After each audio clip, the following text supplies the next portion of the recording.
Bigyan importansya po yung remaining gumagamit sa naridola at sugar. Kaya po kalimitan na bubuntis yung mga labandera kasi palagi sila mabango.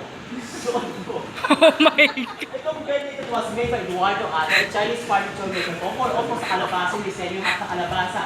Malapit sa pixel yung sa poste. Ayan po. Yan po kasi more on sa kalabasang disenyo yan. Kapag yung mga kalabasa na nakataob po is para po yan sa lalaki. So lalaki na tutulog dyan. Pag yung mga kalabasa na nakatihaya naman is para man po sa babae. So babae na tutulog. Pero kapag buo yung kalabasa na disenyo is para po yan sa mag-asawa. So mag-asawa na tutulog dyan. Pero kapag tangilid yung kalabasa for sure, sa bakla po yun. Gusto po yun noon. Doon ka. Jerome, alam mo na.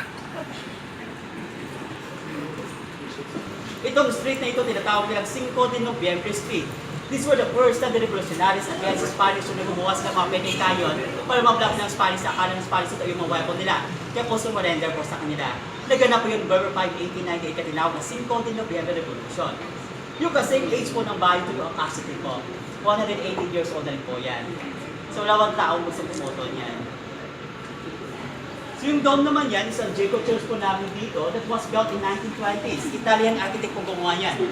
During Second World War po, pinipinturahan yung maitim, hindi sila ma-identify ng mga Hapon noon kasi gusto nilang bombahin yan. Pero yung lieutenant nakawa po siya kasi lahat ng mga tao na doon na po sa loob. Yung ginawa niyo po yung pabab, so outside tinamaan yung seaport dito, sinabi sa Japan is mission is accomplished, pero hindi naman po. Kami na sa mga tao. So namatay po, nilagay yung labi doon sa bodok, may Japanese flag po doon.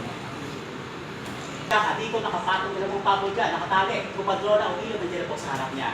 Itong crown na ito is symbolize for a female kasi meron para sa lalaki. Pahingaan po yung mga lalaki yung panganakan. So walang crown si Das, medyo may sila po yung asya, pero malaman dito. So marami po nanganganak dito at marami rin pong namamatay dito kasi kalimitan sa pagkabahin o namamatay po sa panganganak kasi wala tayong hospital para biya pa sila ng anak noon. At the early age, mga 30s, 40s po namamatay sila kasi early age na po sa pag-asawa. Kapag nagkaroon na po sila, pwede sa mag-asawa, diretso na po panganganak nila. So mas maganda po kung dito ka manganganak at lumabas yung bata, pagpangit po, diretso mo na hagis sa bitala.